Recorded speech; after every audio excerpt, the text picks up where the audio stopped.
Good afternoon, everyone. My name is Nasha Nunez, and on Module 7, Discussion Board 2, I will be talking about service research and crisis and suicide prevention lines.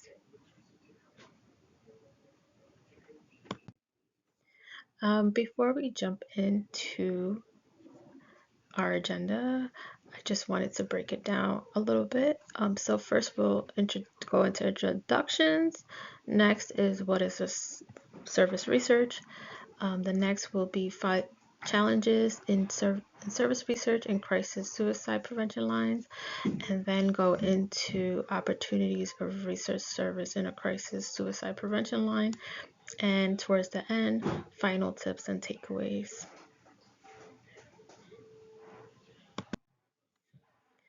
So before we go into it, just wanted to introduce myself. My name is Nasha and I live in New York City. I am a crisis counselor supervisor at a crisis suicide prevention line. I've been there over 2 years, but I've been in the mental health crisis intervention field for over 5 years. My hobbies are reading, writing, and traveling. I've been to like about 12 countries and 37 states. Here is one picture of me in Chicago and another picture of me in Iceland. And I also have 3 fur babies. Fun fact, we all share the same birthday. Their names are Jack Daniels, Whiskey, and Shots.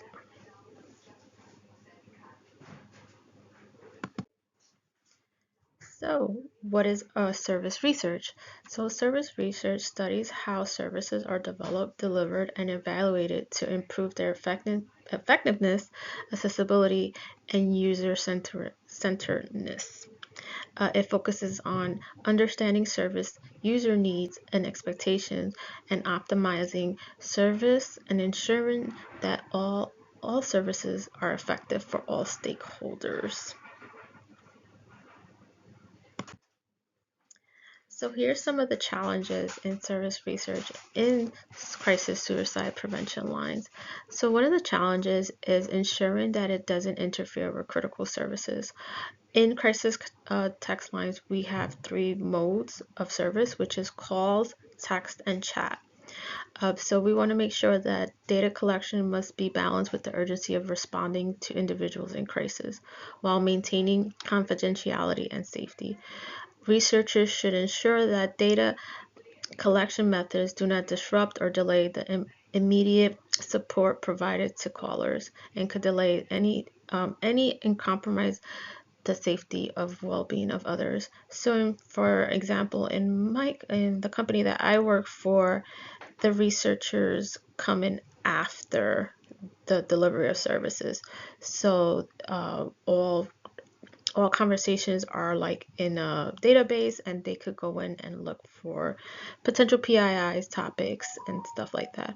Also, to maintain confidentiality, texters could also write delete in the texter chat so that no one can see what they said. So definitely maintaining confidentiality.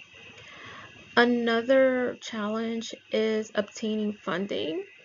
In implementing crisis service research in a crisis line,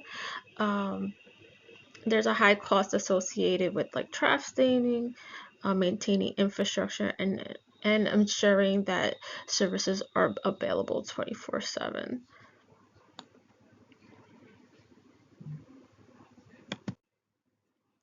So with challenges, there's also opportunities. So implementing service research can improve quality services and efficiency by conducting research. We're in crisis intervention field, we're always researching best methods to best support crisis in need. Another is to increase the accessibility and reach the crisis line. So for example, in current, they're looking for ways to implement services for individuals that might have a hearing impairment or have a visual impairment. So those are new ways that service research can help improving crisis lines.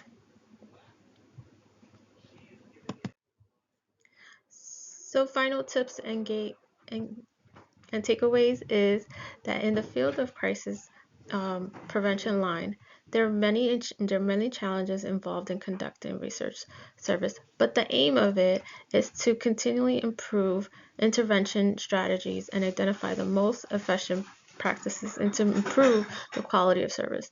For organizations to save lives, they need to understand what works best for individuals and what best works for them. A further benefit of research is that it contributes to developing effective policies based on evidence. Thank you so much for coming today. If you have any questions, you could please respond on the discussion board. Thank you and have a great day.